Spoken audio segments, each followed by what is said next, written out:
hello friends मोर आन eighty ब्लगলৈ আপোনালোকক welcome এই ব্লগটোত মই বনাইছো এই বতৰৰ ফল কঁঠাল আৰু কঁঠালৰ মই দুটা ৰেচিপি দেখুৱাইছো এটা হল কঁঠালৰ পিঠা আৰু এটা হল কঁঠালেৰে বনোৱা কঁঠালৰ পৰাঠা যেহেতু কঁঠালটো সবে খাই ভাল নাপায় কাৰণ কিছুমানে স্মেলৰ কাৰণে ভাল নাপায় আৰু কিছুমানে খালে অলপ ডিঙিত লাগি যায় কিন্তু চাকনেৰে যদি আমি চালি লওঁ আৰু তাৰ পিছত আমি এটো পৰাঠা হিচাপেও বনাও আৰু বা পিঠা হিচাপে বনাও তেতিয়া কঁঠালৰ গুণটো কম আহে আৰু খাইও টেষ্ট লাগে তেতিয়া আপুনি চেনি এড নকৰিলেও হৈ যায় নেচাৰেল মিঠাটোৱে খুব ধুনীয়া তাত আৰু খুব হেলদিও হয় আৰু যেহেতু বতৰৰ ফল কঁঠাল আমি প্ৰত্যেকটো বতৰৰ ফল খাবও লাগে আশা কৰো আপোনালোকে ৰেচিপিটো ভাল পাব আৰু আপোনালোকে এপ্লাই কৰিব আৰু আপোনালোকে এপ্লাই কৰে যদি মোক জনাব আৰু আপোনালোকে যদি কঁঠালৰ আৰু বেলেগ ৰেচিপিও বনায় সেইটোও মোক জনাব সেইটো মই এপ্লাই কৰিম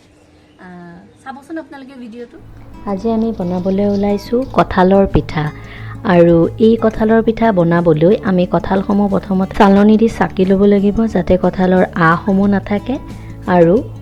এই পিঠাত দিব লাগিব আমি কঁঠালৰ বেটাৰখিনি আৰু ইয়াত এড কৰিব লাগিব আমি ময়দাখিনি দি ভালকৈ মিহলাই ল'ব লাগিব আৰু পিঠাখিনি ফুলিবৰ বাবে ইয়াত আমি বেকিং পাউডাৰ এড কৰিব লাগিব আৰু বেকিং পাউডাৰ দি আমি ভালকৈ লৰাই ল'ব লাগিব আমি কেৰাহীত তেল দিব লাগিব আৰু তেলটো অলপ গৰম হোৱাৰ পিছত এই বেটাৰখিনি আমি চামুচেৰে দি দিম যেতিয়া আমি গোটেই এই পিঠাৰ সাইজত দিয়া হৈ যাব বেটাৰটো তাৰ পিছত আমি লাহে লাহে এটো লুটিয়াই দিম আৰু দুইটা পিঠি যেতিয়া আমাৰ ধুনীয়াকৈ হৈ যাব তেতিয়া আমাৰ ইয়া কঁঠালৰ পিঠা ৰেডি হৈ গ'ল চাহৰ লগত খাবলৈ আজি আমি বনাবলৈ ওলাইছো কঁঠালৰ পৰাঠা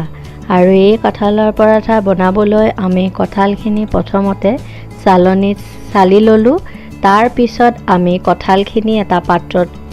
লৈ ললো আৰু ইয়াত আমি এতিয়া আটা এড কৰিম আটাখিনি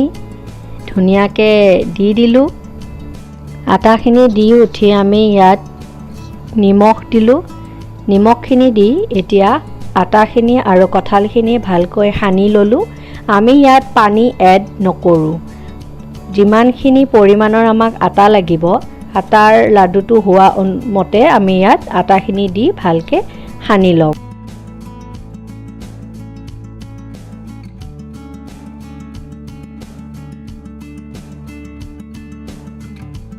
তাৰ পিছত আমি ৰুটিখন তাৱাত দি ৰিফাইন তেলেৰে ধুনীয়াকৈ পৰাঠাৰ হিচাপত আমি ভাজি ললো আৰু এই ৰুটিখন আপোনালোকে এই কঁঠালৰ বতৰত খাই চাবচোন খুব ভাল লাগিব